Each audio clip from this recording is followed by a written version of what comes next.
오늘 우리들에게 주시는 하나님의 말씀은 신약성경 마태복음 6장 12절의 말씀입니다. 우리가 우리에게 죄 지은 자를 사하여 준 것 같이 우리 죄를 사하여 주시옵고. 아멘.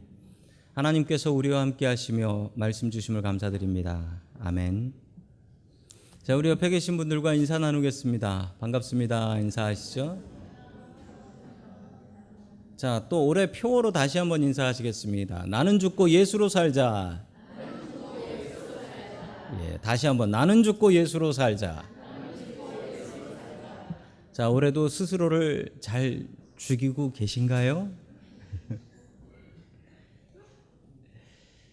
자, 오늘 우리 죄를 사하여 주시옵고 라는 제목을 가지고 하나님의 말씀을 증거하겠습니다. 제가 어렸을 적에 명절이 되면 꼭 TV에서 나오던 영화가 하나 있었습니다. 이 영화를 아시는 분들은 이제 한국말로는 아재라고 하죠. 아저씨입니다. 예, 장고입니다. 장고. 저 영화 몇 번 봤는지 모르겠어요. TV에서. 그래서 장고라는 저 주인공이 처음에 등장할 때 이제 관을 끌고 나오잖아요. 관을 질질 끌고 나오는데 그 관에 이제 기관총, 머신건이 들어있죠. 저 장고는 자기 아내의 복수를 하기 위해서 악당들을 찾아다니고 있었습니다. 그래서 마지막 장면이 그 공동묘지에서 장고가 손을 다 다쳐가지고 그 공동묘지에서 6발을 쏴가지고 악당들을 다 물리치는 그런 장면이 끝이 납니다. 아주 통쾌한 장면이었어요. 몇 번 봤는데 볼 때마다 통쾌해요. 저는 그 장면을 마지막에 보면서 이런 생각을 해봤습니다. 어떤 생각이냐면 과연 장고는 저러고서 행복하게 살았을까? 저렇게 많이 죽였는데 저 많이 죽인 유가족들이 저 가만히 있을까? 또 복수하려고 들진 않을까? 끝내 장고는 두 발 뻗고 잘 수 있었을까? 저 그런 생각이 들더라고요. 그러고 나서 영화들을 보니까 요즘 나오는 영화나 옛날 영화나 공통적인 주제, 가장 큰 주제, 가장 유명한 주제는 무엇인 줄 아십니까? 복수입니다. 복수. 그거는 사람들이 돈을 내고 봐요. 그런데 사랑과 평화와 용서 이런 영화 나오면 망해요. 사람들의 마음속에는 복수하고 싶은 마음이 있기 때문에 그렇습니다. 복수를 위해서는 영화비를 내지만 사랑과 평화를 위해서는 낼 수 없다라는 마음이 사람들의 마음속엔 있는 거예요. 그런 우리들에게 주시는 오늘 주기도문의 5번째 기도는 용서의 기도입니다. 오늘 이 기도를 통하여 우리의 마음속에 용서의 마음과 용서의 의지가 넘쳐날 수 있길 축원합니다. 아멘. 첫 번째, 하나님께서 우리들에게 주시는 용서의 이유는 하나님을 믿으면 용서할 수 있다라는 말씀입니다. 하나님을 믿으면 용서할 수 있다. 우리는 어렸을 적부터 교회에서 수도 없이 들었습니다. 용서하며 살아야 된다. 크리스찬은 용서하고 참아야 된다. 왜 우리는 용서하면서 살아야 될까요? 왜 억울하게 우리 크리스찬들은 용서하고 당하고도 참고 살아야 되는 겁니까?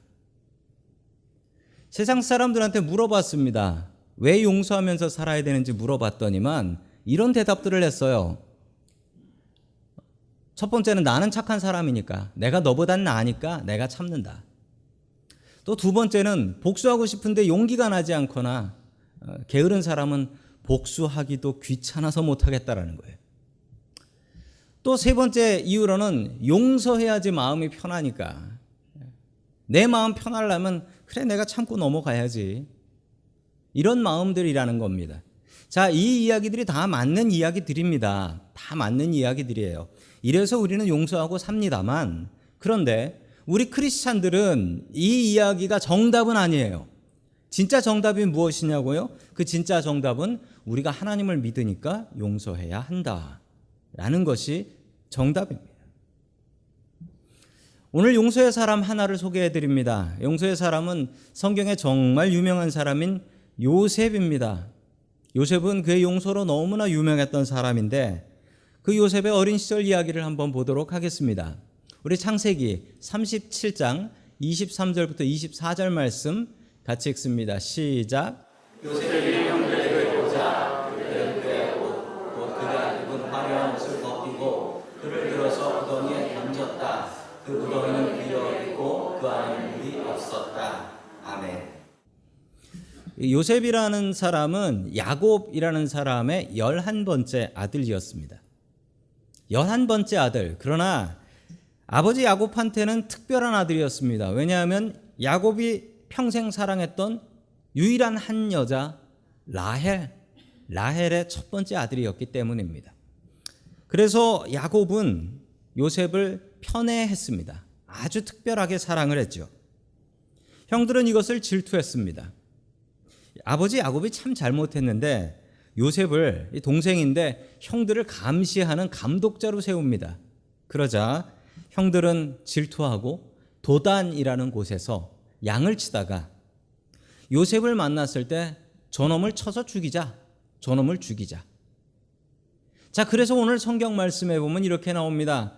그를 들어서 17살짜리면 이제 청년이거든요. 혼자 들 수는 없어요. 그래서 10명의 형제들이 힘을 합쳐서 바둥바둥 안 들어가겠다고 살겠다고 하는 놈을 들어서 구덩이 안에 집어 던져버렸습니다. 이 구덩이가 물구덩이인데 이스라엘에는 이런 물구덩이가 많습니다. 왜냐하면 이스라엘은 물이 부족한데 비는 겨울에만 옵니다. 예루살렘 근처에서 발견된 물구덩이의 모습입니다. 사람 보이시죠? 엄청나게 깊습니다. 저 위에 구멍이 있는데 구멍으로 비가 오면 물이 들어오는 거예요. 그래서 저기를 가득히 채워요. 그러면 봄, 여름, 가을 동안 저기 있는 물을 떠먹고 사는 겁니다. 그래서 이스라엘에는 저런 물구덩이들이 여러 개가 있는데 그 물구덩이에다가 요셉을 집어 던진 거예요. 저 물구덩이에 사람이 빠지면 어떻게 될까요? 당연히 죽죠. 익사해서 죽든지 아니면 온도가 낮아져서 저체온증으로 죽든지 둘 중에 하나입니다. 죽습니다. 형들은 동생을 죽이려고 저기에 던졌는데 아까 성경에 보니까 마침 그 물구덩이가 어떤 구덩이였다고 합니까? 빈 구덩이였다. 이게 하나님의 은혜예요. 사고를 당했는데 그 사고 중에 지켜주시는 은혜입니다. 하나님께서 우리들에게도 요셉에게 베풀어 주셨던 은혜처럼 빈 구덩이에 은혜가 있기를 주의 이름으로 간절히 축원합니다. 아멘. 요셉은 죽지 않고 형들이 오히려 이놈을 이집트에 팔아서 우리는 돈이나 벌어 먹자라는 생각으로 이집트로 가는 상인들한테 노예로 팔아버립니다. 17살 나이에 이집트의 노예로 붙잡혀 갑니다. 요셉은 다시 고향으로 돌아올 수도 없습니다. 돌아오면 형들이 쥐도 새도 모르게 죽이겠죠. 다시 집으로 돌아올 수도 없습니다. 그리운 가족에게 돌아갈 수도 없습니다. 게다가 17살이라는 나이에 그 외국인 이집트로 갔으니 그의 말이 온전했겠습니까? 17살이라는 나이는 다른 나라 언어를 배우기에 쉬운 나이는 아닙니다. 쉬운 나이는 아니에요. 노예로 가서 일을 할 때 주인이 야 이거 가서 이거 해라고 했을 때 이거 알아들었을까요? 못 알아들어서 엉뚱한 짓 하면 두들겨 맞는 겁니다. 당시 노예들의 삶은 어떠했냐면 주인이 일어나기 전에 새벽부터 일어나서 준비해야 될 것들을 준비합니다. 그리고서 저녁 늦게나 되어서 주인이 주무신 뒤에 자기 할 일 다 마친 뒤에 잠잘 수 있었습니다. 당시 노예들의 자유시간은 유일한 자유시간은 잠자는 시간밖에 없었다라고 합니다. 그렇게 지옥 같은 삶을 살면서 밤에 잠을 자면 그는 어떤 꿈을 꾸었을까요? 그리운 고향, 집으로 돌아가는 꿈을 꾸었을까요? 아니면 자기의 원수 같은 형들에게 복수하는 꿈을 꾸었을까요? 열심히 일했던 요셉은 인정을 받게 됩니다. 보디발의 집에서 노예로 일했는데 그의 집을 담당하는 상당히 높은 노예까지 올라갑니다. 그러나 그의 잘생긴 모습을 보고 보디발의 아내가 요셉과 바람을 피우려고 하지요. 그러나 요셉은 단호하게 거절합니다. 그러자 주인집 아내는 요셉이 자기를 겁탈하려고 들었다, 강간하려고 했다라고 고발해서 억울하게 요셉은 다시 또 감옥에 들어가게 됩니다. 감옥에 들어간 요셉은 또 어떤 꿈을 꿨을까요? 그 악한 여자, 내 여주인, 그 여자에게 복수하는 꿈을 꾸었을까요? 그러던 중 요셉은 그 당시 최고의 왕이었던 이집트의 파라오 왕의 이상한 꿈을 해몽할 수 있는, 해석할 수 있는 기회를 잡게 됩니다. 그 꿈은 바로 이런 꿈이었습니다. 우리 창세기 41장 18절부터 19절 말씀 같이 보겠습니다. 시작.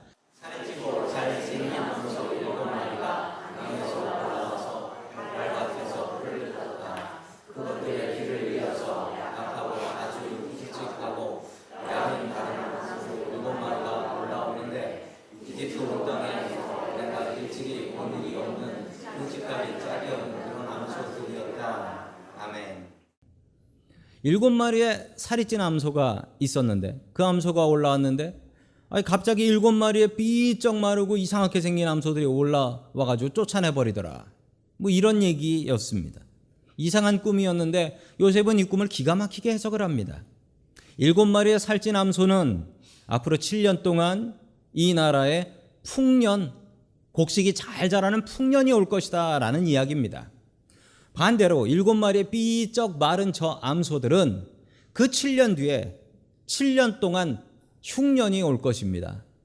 그러므로 7년 풍년 때 다 먹지 말고 이것을 잘 저장해 놓았다가 7년 흉년 동안 백성들에게 먹이시면 됩니다 라고 이야기를 하자 파라오는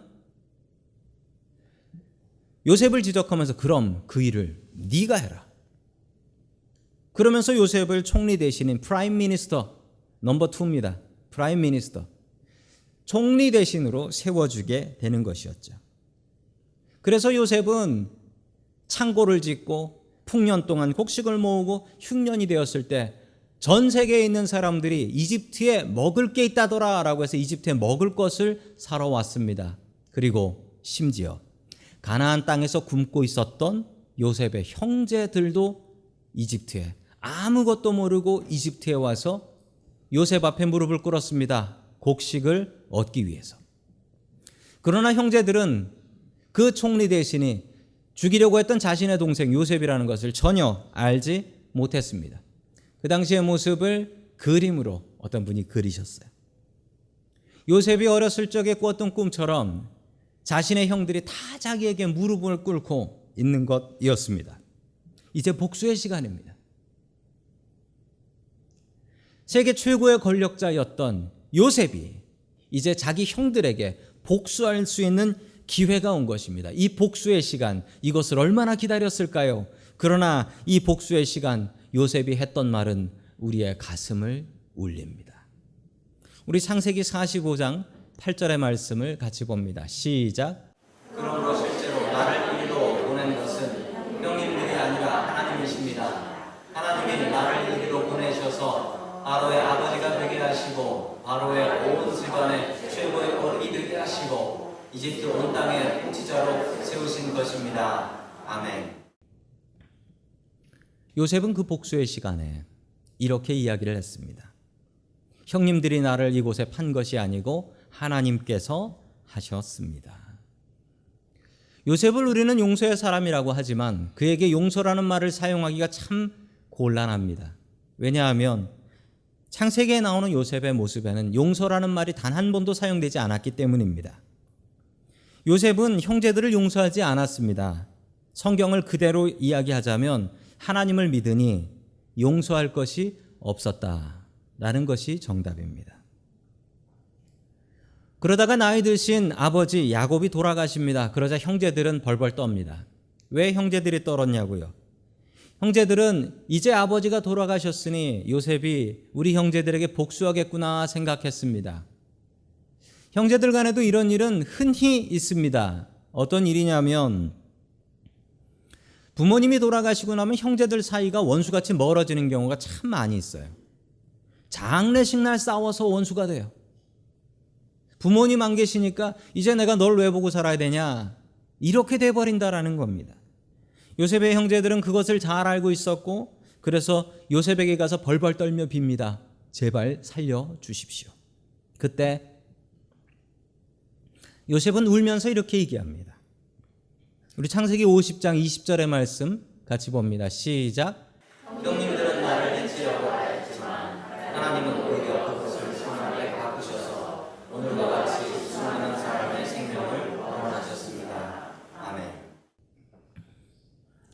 정말 엉뚱하게도 수십 년이 지난 일이었지만 요셉은 그날을 정확하게 기억하고 있었습니다. 살려달라고 애원하는데 자기를 형제들이 어깨에 얹고 살려달라고 애원하는 그를 물구덩이에 집어 던진 그 손길을 요셉은 기억하고 있었습니다. 그리고 그 컴컴한 물구덩이 속에서 메아리쳐 울리는 소리로 형님들, 내가 다시는 안 그럴 테니 나 좀 살려주십시오 라고 외쳤던 그 목소리를 요셉은 정확하게 기억하고 있었습니다. 형님들은 나를 해치려고 하였지만, 그런데 요셉이 어떻게 그런 흉악한 기억 속에서도 용서의 사람이 될 수 있었는가? 그 다음 이야기가 답입니다. 하나님께서는 그것을 선하게 바꾸셔서 오늘과 같이 수많은 생명을 구원하셨습니다 라고 이야기합니다. 형님들, 내가 이렇게 고생했지만 내가 이집트에 오지 않았으면 형님들, 우리 가족은 굶어 죽었습니다. 형님들, 내가 이집트 땅에서 고생했지만 내가 이러지 않았으면 이집트 백성들 이 7년 차에 다 굶어 죽었습니다. 이거 하나님께서 하신 일입니다. 우리에게 억울하고 분통 터지는 일이 있습니다. 그런 일은 나의 기억을 망가뜨립니다. 그리고 잊어버리려고 작정을 하고 잊어버리려고 애를 써도 그 기억 때문에 잠 못 들 때가 있습니다. 요셉은 어떻게 이것을 극복했느냐? 요셉은 이 기억은 분명히 기억하고 있었습니다. 그러나 요셉은 이 기억의 해석을 바꿨습니다. 형님들이 나를 죽이려고 했던 기억이 아니라 하나님이 나를 성공시키시고 우리의 가족들을 살리시고 이집트 백성들을 살리시려는 큰 계획이었구나라고 생각했습니다. 용서는 기억을 잊어버리는 것이 아닙니다. 용서는 내가 참고 넘어가는 것이 아닙니다. 용서는 요셉이 했던 것이 용서입니다. 그 기억을 바꾸는 겁니다. 하나님께서 하셨구나. 하나님께서 하셨구나. 형이 나를 팔지 않았으면 내가 강도들한테 납치를 당해도 이집트 땅에 와야 돼. 아니면 내가 유학을 오더라도 이집트 땅에 와야 돼. 무조건 와야 돼. 그런데 하나님께서 형을 사용하신 거야. 그러니 형들이 안 미운 거예요. 그러니 형들을 용서할 수 있는 것입니다. 살다 보면 억울한 일 당할 때가 있습니다. 목사인 저도 살다 보면 억울한 일 당할 때가 있습니다. 남들에게 얘기 못할 억울하고 분한 일을 당할 때가 우리 모두에게 있습니다. 그런데 그때 우리가 생각해야 될 말이 있습니다. 저도 억울한 일을 당하고 주님 앞에 기도를 하면 제 마음속에 이런 말들이 솟아나와요. 어떤 말이냐면 하나님께서 계획이 있으시겠지. 하나님께서 무슨 생각과 계획이 있으시니까 나한테 이러시는 걸 거야. 또 이런 생각을 합니다. 하나님께서 어떻게 하시나 보자. 하나님께서 분명히 해결하실 거야. 하나님께서 어떻게 하시나 보자. 이런 마음을 품습니다. 이 마음을 우리 모두가 품어야 될 것입니다. 요셉은 복수로 자신의 인생을 낭비하지 않았습니다. 요셉은 노예 생활을 하면서 감옥에 있으면서도 내가 나가기만 해봐라, 복수할 거야, 이렇게 살지 않았습니다. 오히려 하나님의 계획에 순종하며 살았습니다. 복수의 마음이 그의 인생을 망가뜨리지 못하게 했습니다. 게다가 성경에 보면 요셉은 그런 일을 당하고도 좌절했다라는 말 나오지 않습니다. 그는 보이지 않는 하나님의 손, Invisible God's Hand를 의지하고 바라보았던 것입니다. 그 하나님의 손길은 지금도 쉬지 않고 우리를 위해서 일하고 계십니다. 하나님을 믿고 용서하십시오. 우리가 크리스찬으로서 용서해야 되는 첫 번째 이유는 우리가 하나님을 믿기 때문입니다. 하나님을 믿고 용서할 수 있는 저와 성도 여러분들 될 수 있기를 주의 이름으로 간절히 축원합니다. 아멘. 두 번째, 하나님께서 우리들에게 주시는 말씀은 용서해야 용서받을 수 있다라는 말씀입니다. 용서해야 용서받을 수 있습니다. 그러니까 우리는 용서해야 합니다. 두 번째, 우리가 용서해야 되는 이유입니다. 어느 부부가 간절한 마음으로 아는 사람들한테 전화를 돌리고 있었습니다. 친한 친구들한테 전화를 돌려서 저기 내가 지금 급하게 1,000불이 필요한데 나한테 1,000불 좀 빌려줄 수 있을까? 하루 종일 친구들과 아는 친척들에게 전화를 해서 1,000불 좀 빌려달라고 하는데 이 1,000불이 없는 건지 빌려주기 싫은 건지 아무도 빌려주지 않는 거예요. 마지막 남은 친구한테 전화를 했습니다. 1,000불 좀 빌려주면 안 될까? 내가 1,000불이 없어. 미안하네. 그러고서 전화를 끊어버리는 거예요. 안타까운 일이죠.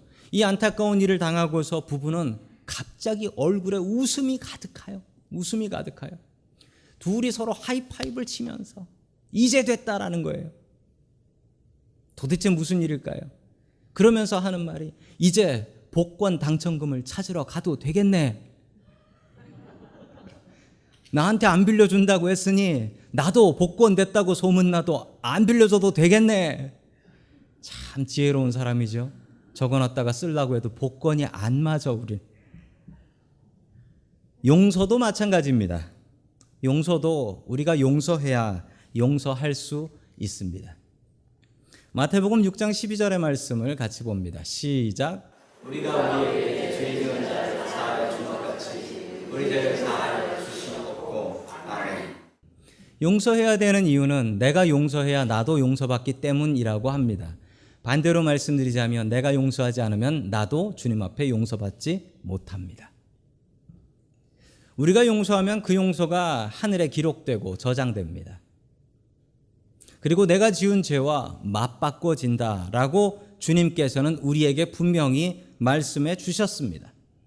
주님께서는 우리에게 용서를 가르쳐 주셨고 십자가에서 억울하게 돌아가실 때도 주님께서는 용서하셨습니다. 저들이 몰라서 그러는 거니까 용서해 주십시오.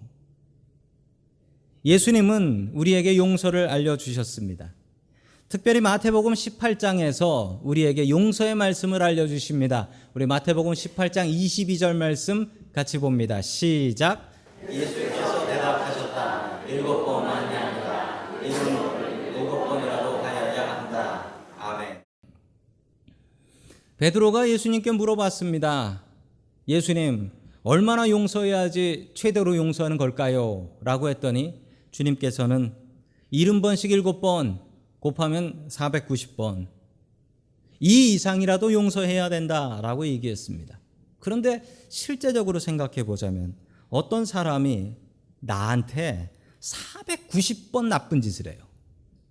490번 죄를 짓는다는 거예요. 그래도 용서하고 더 하라는 겁니다. 내가 490번을 용서하면 이 사람은 나를 완전 바보로 할 거 아닙니까? 그 사람을 위해서도 용서 안 해줘야 되는 거 아닌가요? 아니 세상에 이렇게 사는 사람이 어디 있습니까? 그런데 있더라고요. 하나님께서 그러시더라고요. 하나님께서 우리를 용서하시는데 혹시 여기에 내가 평생 살면서 하나님 앞에 지은 죄가 490번 안쪽이다라는 분 계신가요? 만약 그분이 계시다면 그분에겐 거짓말하는 죄가 추가됩니다. 성경에 죄가 얼마나 큰데요. 형제를 미워해도 죄, 원수를 사랑하지 않아도 죄, 지나가는 거지 그냥 지나가도 죄, 말씀과 기도에 힘쓰지 않고 전도하지 않아도 죄. 아니 오늘 지은 죄만도 490번은 되겠네. 우리는 왜 이렇게 하나님을 무시하는 걸까요? 하나님은 왜 이렇게 무시를 당하시면서도 우리를 용서하시는 걸까요?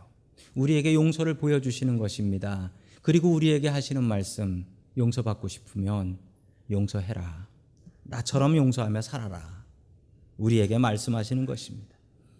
자, 그 다음에 이야기 하나가 나옵니다. 마태복음 18장 28절 말씀 같이 봅니다. 시작.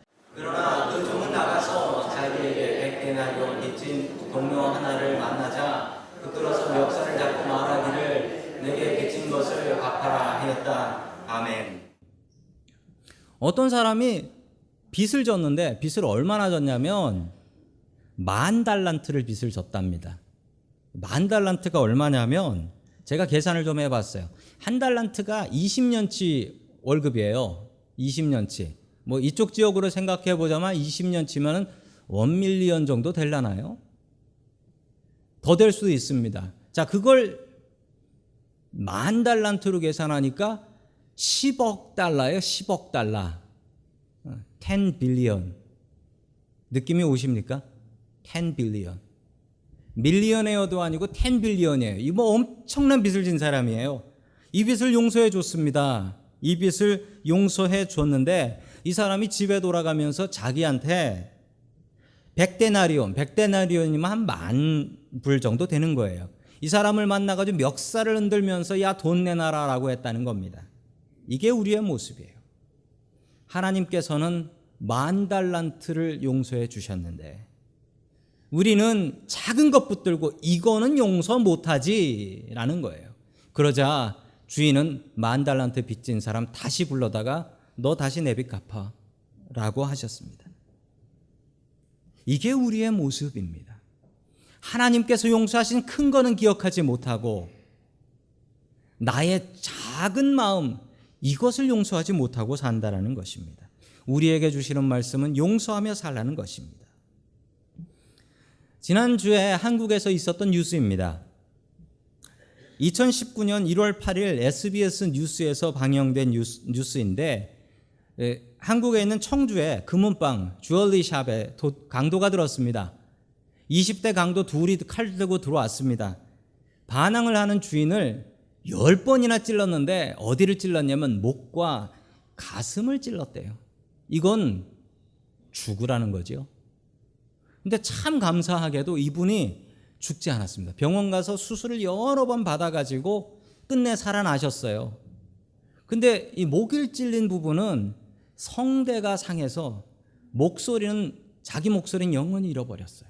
아주 이상한 목소리가 나오더라고요. 얼마나 원통한 일입니까? 근데 이분이 병원에서 나오신 뒤에 이상한 행동을 하기 시작했습니다. 그 2명 강도한테 면회를 갔습니다. 그리고 용서했어요. 합의 봐줬어요. 그리고 법원에다가 탄원서 패티션 냈어요. 이 사람들 죄를 좀 내려달라고. 담당 경찰이 너무나 당황스러워서 이런 경우는 말이 안 돼서 방송국에다가 제보를 했습니다. 그러자 방송국에서 나가서 촬영한 모습이 이렇게 나옵니다. 이분이에요.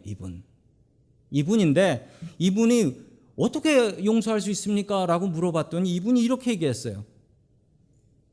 잡힌 애들을 보니 젊은 애들이고 20대 내 아들하고 나이도 비슷하고 죄는 밉지만 사람을 어떻게 미워합니까? 그래서 용서했습니다. 라고 이야기를 하는데 이 이야기도 참 감동이었지만 저의 눈에 더욱더 눈이 띄는 게 있었습니다. 어깨 너머로 있는 저 달력은 우리 교회 달력하고 디자인이 똑같아. 처음엔 우리 교인인가 했어요. 아니구나 싶어서 그 옆에 보고 제가 또 이걸 막 컴퓨터로 확대해서 보니까 청주 금천교회라고 써져 있더라고요. 그 담임 목사님 제가 아는 분이에요. 거기 교회 교인이셨어요. 그렇구나. 예수 믿는 사람이니까 이렇게 용서할 수 있구나. 예수 믿는 사람이니까. 더 놀라운 사실은 무엇인 줄 아십니까? 저분이 서 있는 저 자리는 심장에 칼 박히고 목에 칼 박힌 그 자리입니다. 저기서 영업하고 계신 거예요. 몸의 상처도 크지만 마음의 상처는 얼마나 크겠습니까? 그걸 어떻게 극복했냐고요? 하나님께서 뜻이 있으시겠거니. 내가 용서하면 더 큰 거 용서해 주시겠거니. 이 믿음으로 이분이 용서를 하셨습니다. 그래서 TV에 나왔어요. 어쩌면 평생 이 두 원수 같은 놈들 미워하며 복수로 살면서 자신의 인생을 망가뜨릴 수 있었습니다. 그러나 저분이 저 자리에 설 수 있는 힘은 무엇입니까? 용서였습니다. 참 유명한 책인데 Forgive to Live라는 책이 있습니다. 딕 토비츠라는 심리학자입니다. 이 심리학자가 쓴 책이에요. 아주 유명한 책입니다. 이분이 어떤 연구를 했냐면 이 스탠포드, 팔로알토에 있는 스탠포드 대학 병원에서 고혈압이 있는 사람들만 모았어요. 그리고 그 사람들한테 8주 동안 프로그램을 진행했는데 용서의 프로그램을 진행했습니다. 자기가 용서하지 못할 일과 용서할 사람들을 용서하는 프로젝트를 8주 동안 했습니다. 그리고 용서를 한 사람들과 용서하지 않은 그룹을 따로 나눠서 그 혈압이 얼마나 내려갔나를 측정해 봤는데 기가 막힌 결과가 나왔습니다. 용서를 했던 사람들은 혈압약을 복용하지 않고도 정말 많이 혈압이 내려간 것을 측정할 수 있었고, 용서하지 않은 그룹은 그냥 그대로 고혈압 혹은 더 올라가는 결과를 볼 수 있게 되었습니다. 그리고 이분은 이 책을 썼습니다. Forgive to live. 한국말로 번역하자면 살고 싶으면 용서하라. 명령문입니다. 살고 싶으면 용서하라. 이 책에 이런 내용이 하나 나옵니다. 그대로 말씀해 드립니다. 등에 박힌 총알보다 가슴에 자라는 복수심이 더 끔찍하다. 등에 박힌 총알보다 가슴에서 자라는 이 복수심. 등에 박힌 총알은 의사가 빼낼 수 있지만 가슴에서 자라는 복수심은 자기가 아니면 뽑아낼 사람이 없다라는 것입니다. 주님께서는 오늘 우리들에게 명령하고 계십니다. 하나님 앞에 용서받고 싶으면 너희도 용서하라. 더 크고 더 대단한 것으로 용서하라. 그러면 그 용서가 천국에 기록될 것이다. 주기도문의 가르침처럼 우리도 용서하며 살 수 있기를 주님의 이름으로 간절히 축원합니다. 아멘.